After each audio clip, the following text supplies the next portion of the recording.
Hello everyone and welcome to another episode of the TechWolf Podcast, where we explore everything surrounding the skill-based organization. What it is, what it isn't, roadblocks, practical use cases, etc., as mentioned by real-life practitioners. And today this is very much the case because I'm welcoming, or should I say, you're welcoming me to Stockholm. Welcome. Dorna and Cecilia, respectively the VP Talent Management and Chief HR Officer at Atlas Copco Group. Welcome to our show. Thank you welcome so much. to the office in Stockholm. Yeah, thank you very much.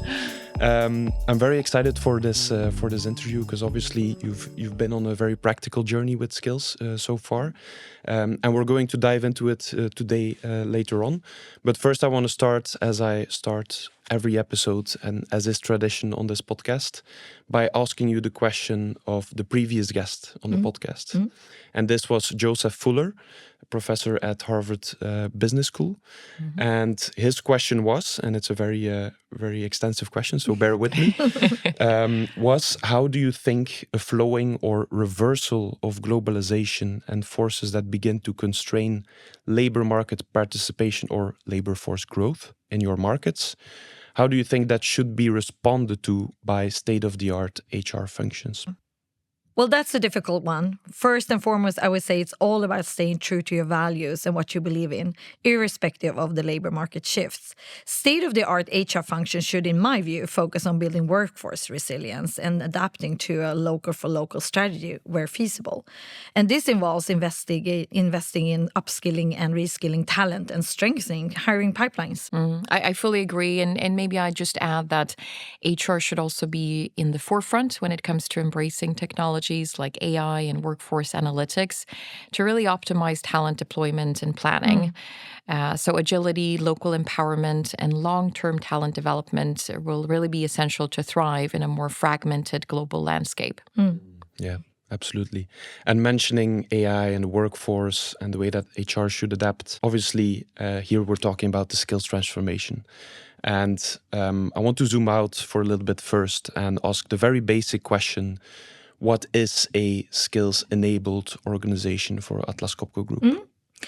I think for us, it's all about transforming data into tangible business results and value. And this requires a need to develop more robust data systems, both to stay compliant with emerging regulations, but more critically, to future-proof our business and our people. And our aim is to stay ahead of the curve, meet the evolving needs of the business, and tap into the changing talent market.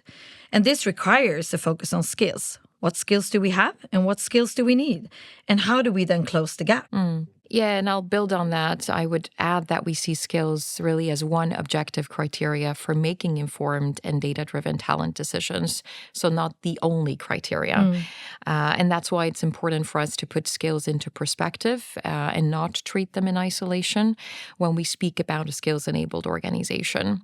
We do see skills as part of a bigger picture, including key elements such as attitudes, behaviors, and mindsets. And together, obviously, they complement each other and help us take a holistic approach to both talent attraction, development, and retention.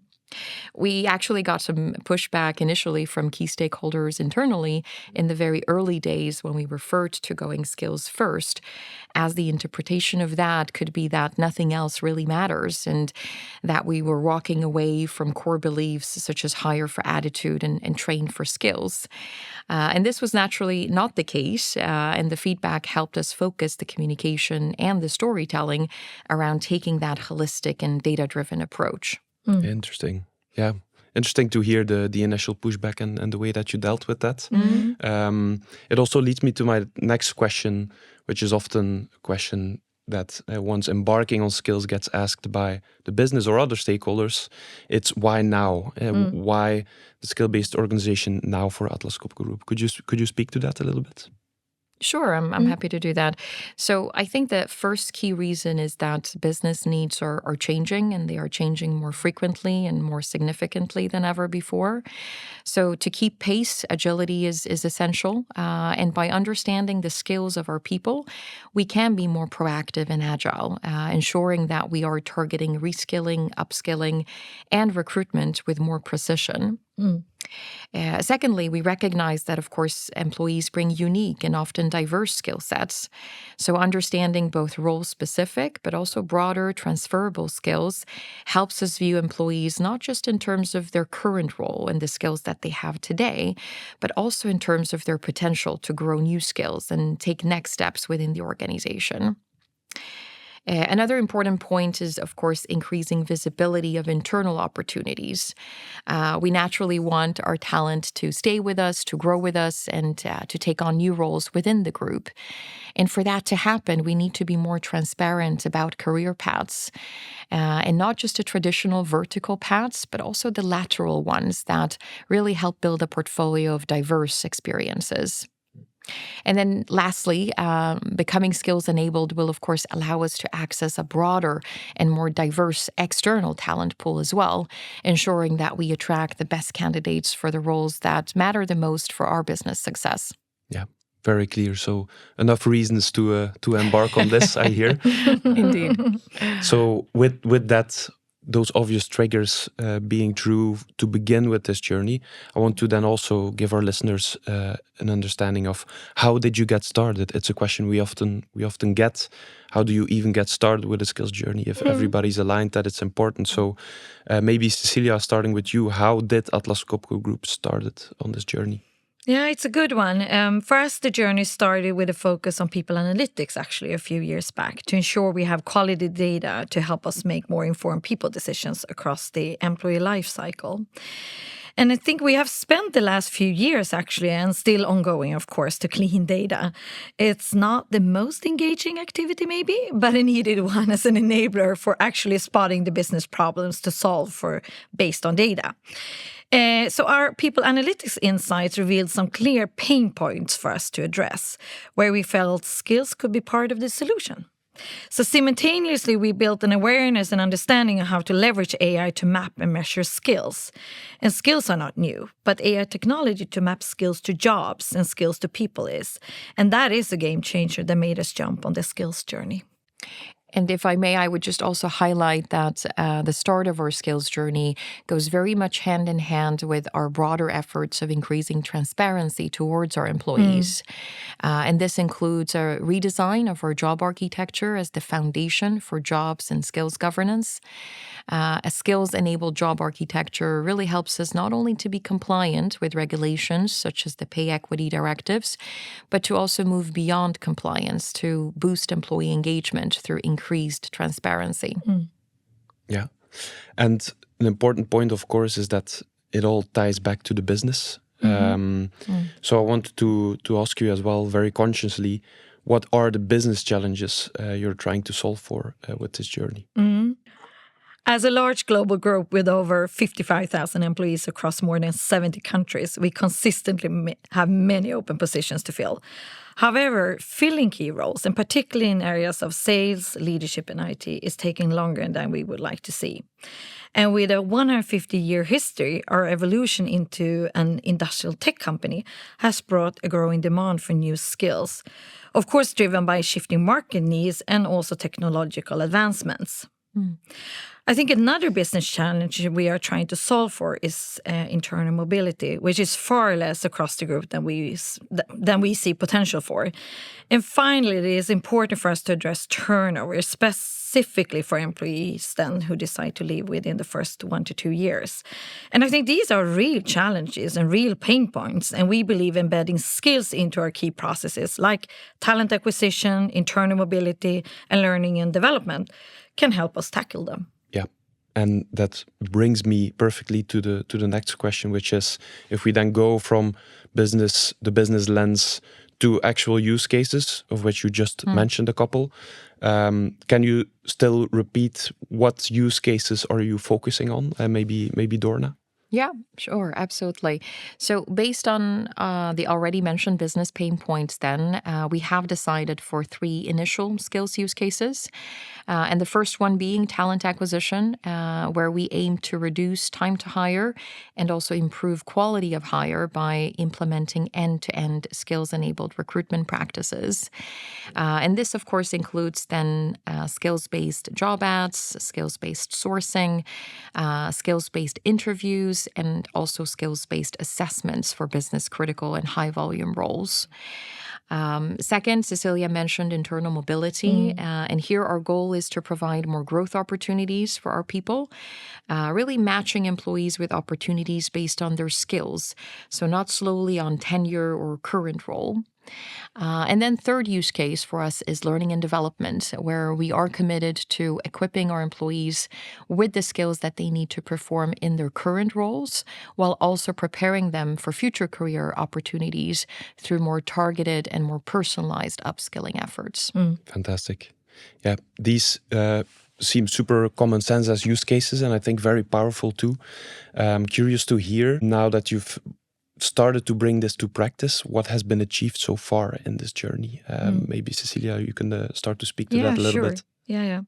No, the need to create a common skills language as a key component of our job architecture has been essential, and we're now very close to having this embedded into our two main people systems. We are very excited about that. And this is a great accomplishment, as it will serve as the job and skills foundation for our people processes going forward. And while skills aren't new, we have previously lacked a unified approach to understanding them. And across the group, skills data has been fragmented and isolated. And by introducing then AI-powered technology in partnership with you then, we have invested in building a more robust, objective data structure. And this will ensure that our projects and jobs and opportunities become clearer and more transparent, helping us future-proof both our business and our people. Dorna. Yeah, no, I'll just echo that and maybe add that's leveraging TechWolf AI to infer skills both from our internal data, and initially that's our HR sources, as well as external market data, and then having these validated by our job and skill authenticators, as well as by employees themselves in the near future, has resulted in skill profiles, both for all of our jobs, all of our training courses in our LMS, and a group of pilot employees to start off with.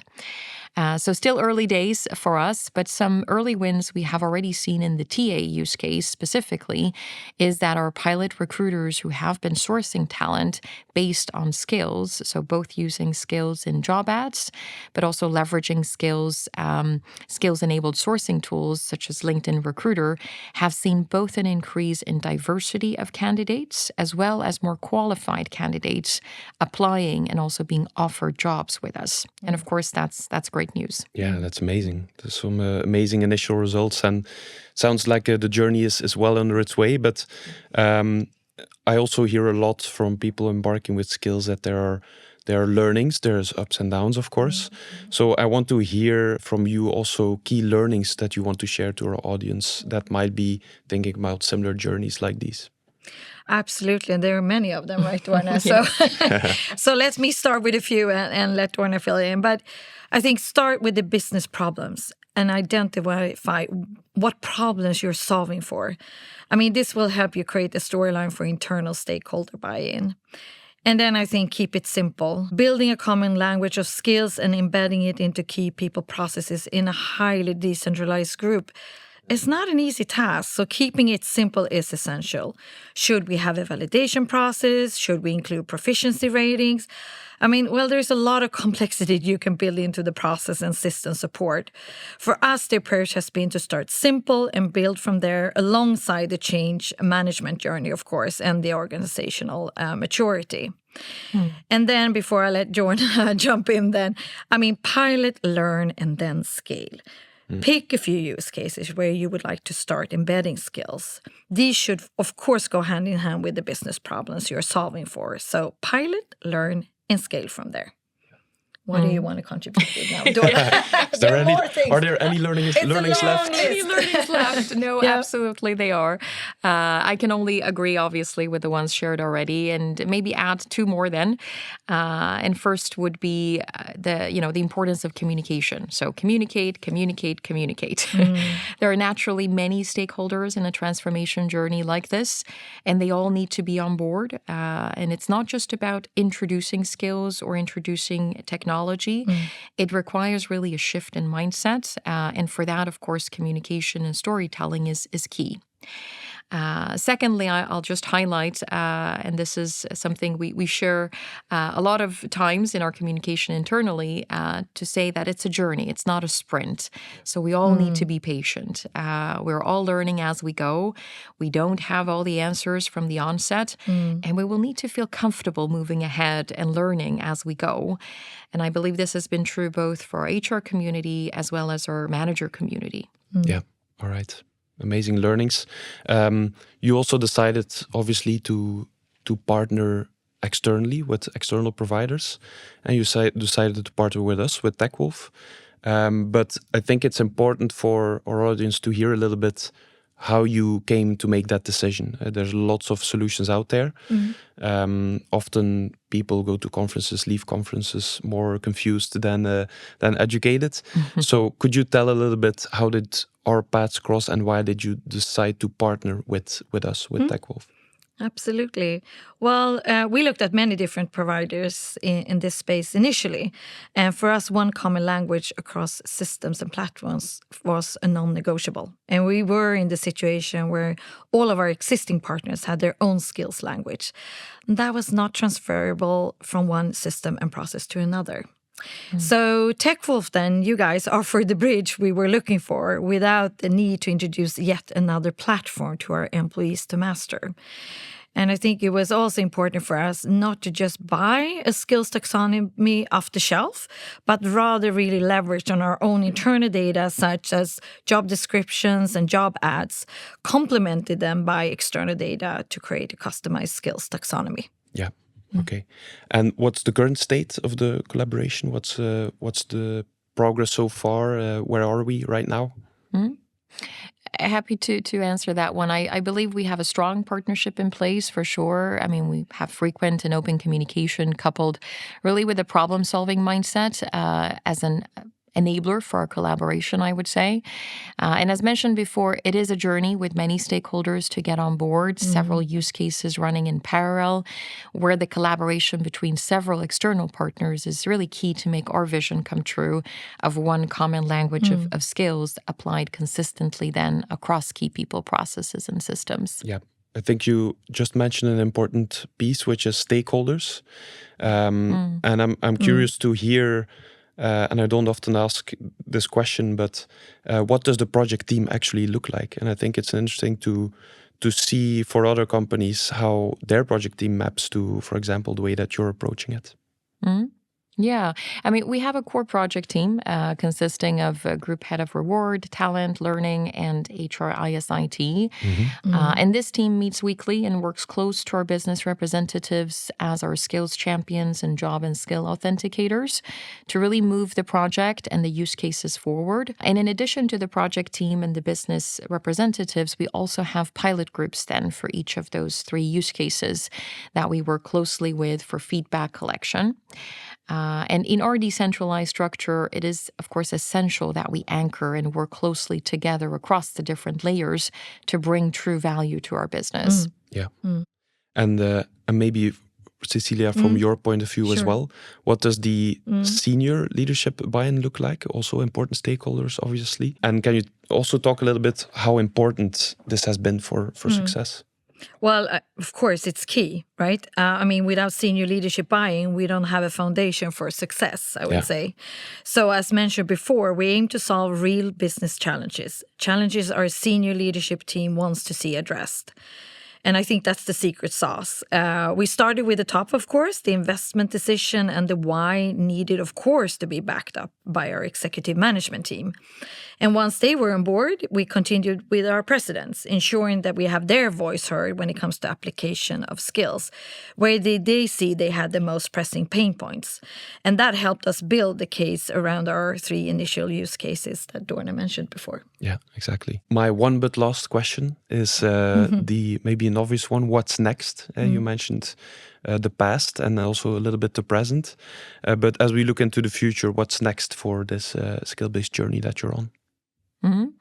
Yeah, I mean, next for us is to really ensure we have system integration successfully implemented for a seamless employee experience across our platforms. And for us, this means integration with SAP SuccessFactors for recruitment, performance, and internal mobility, and Cornerstone for learning. So being able to offer a seamless and integrated experience of managing and growing your skills is a big milestone for us. So we will test this employee experience through a pilot with approximately 2,000 sales and marketing employees, planned to be launched in September, fingers crossed. And pilot entities have been selected based on employee data quality, as well as global spread and, of course, representation across our 4 business areas. So super exciting times ahead, of course. Yeah, fantastic. And can't wait to see how that unfolds. No. Good luck ahead for September. Thank you. And then only the last question remains, which is you already know what the question is going to be. It's the one to our next guest on the podcast. We want to keep the train going and the habit going of asking questions across episodes. So either one or the other. Could you ask a question to our next guest? Please. Dorna, should we debate this now or not? No. Go ahead, Dorna. What's the question? We'll keep it simple. Yeah. I mean, we shared all our learnings on this journey so far. So we would be very curious to hear learnings from your next guest. So our question to your next guest on the podcast is, what is your biggest learnings so far in your skills journey? Amazing. Let's see how they roll with that. And I'll definitely get the answer back to you. Looking forward. But then only remains for me to say thank you very much for your time, for explaining this interesting journey so far. And I hope we do this again as this journey progresses. Absolutely. Thank you so much for having us. Absolutely. Thank you.